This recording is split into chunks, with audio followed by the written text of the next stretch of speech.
This is an Atari 2600 Plus, and this is Berzerk Enhanced Edition. Let's do a review. Bosh!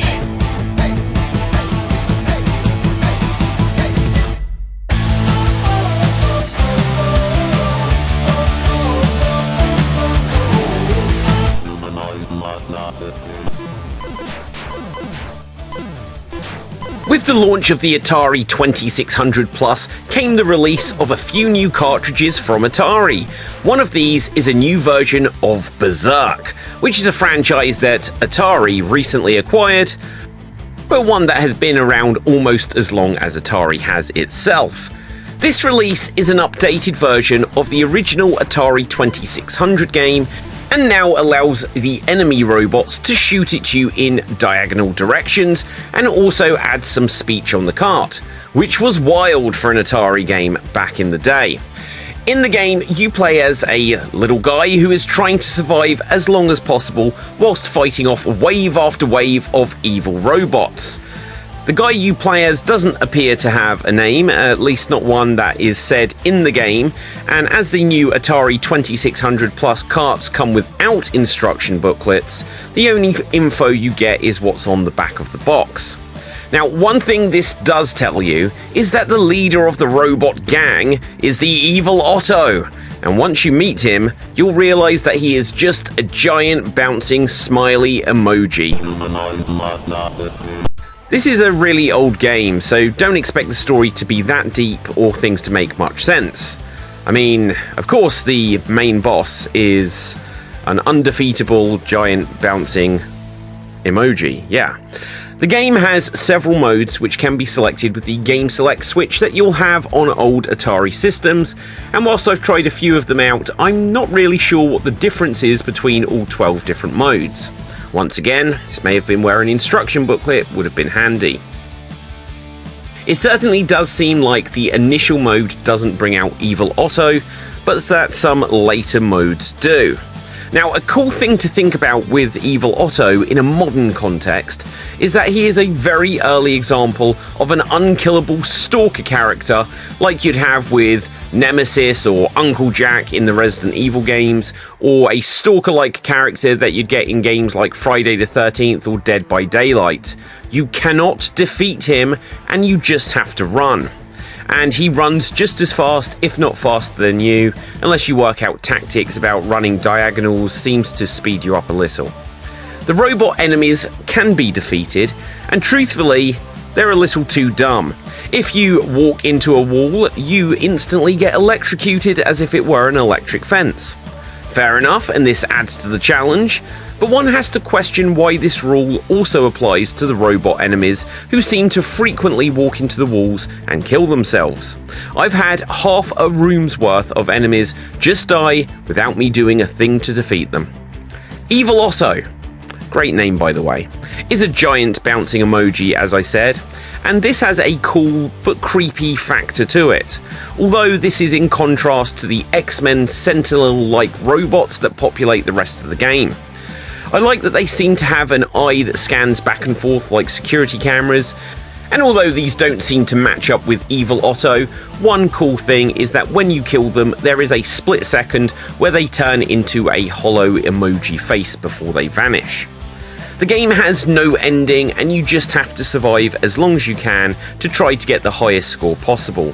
Like so many Atari games from back in the day, it's something you are likely to want to play and waste a few minutes with here and there, but it's not something you'll play for hours and hours on end. Or maybe you will.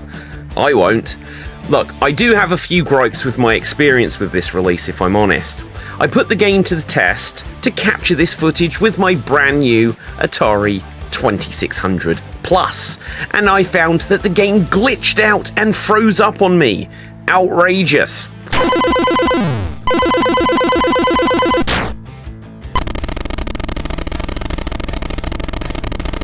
It was fine after I reset, but naturally this meant starting over and that I had lost my high score.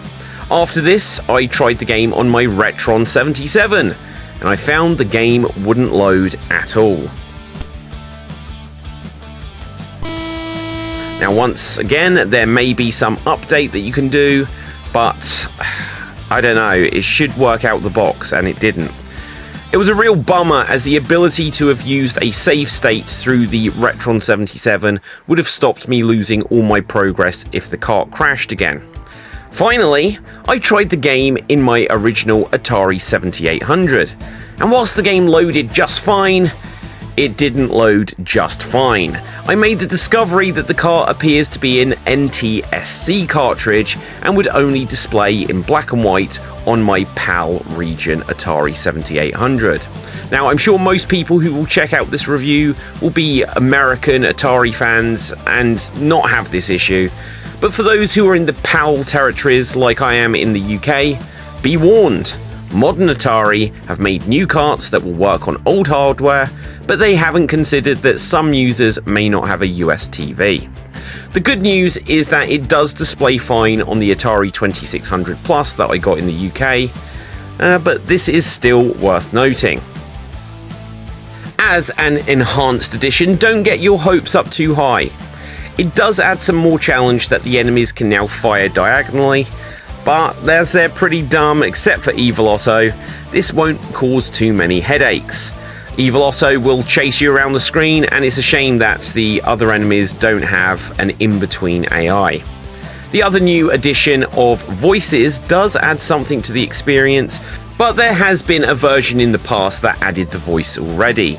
Having recently got an Atari Game Station Pro, I had delved into some added Atari games and had tried both the original and the added voice version of Berzerk that released previously. This is a fun but aged game for the Atari 2600 Plus. If you're happy to have a little playthrough here or there, you're sure to have some fun shooting robots and dodging Otto. But those wanting something more may be best holding out for Berzerk Recharged from Atari on any of the platforms it's on, which I've got on the Atari VCS. That takes this concept and adds more to it, and it's a more modern game experience that still retains a retro look and feel. So that was my review of Berzerk for the Atari 2600 Plus, which you can also play on original Atari hardware, but you're not going to have much luck if you are in a PAL region. It's going to be in black and white unless you can sort it out on your television. Also, if you have a Retron 77, doesn't look like it's going to work. Maybe there's some firmware update that will help you along, but hey. As long as you've got an Atari 2600 Plus, which this was produced to be able to go alongside, you're going to be fine. So that's going to wrap up this review.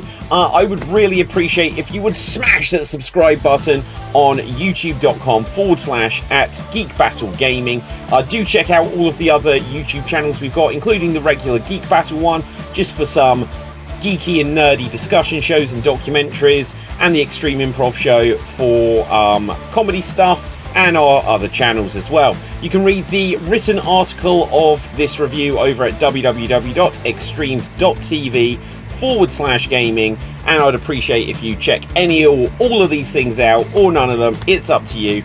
Hope you have a good one. Until next time, stay safe, always stay extremed, and ciao for now. Boom! And we're off the air.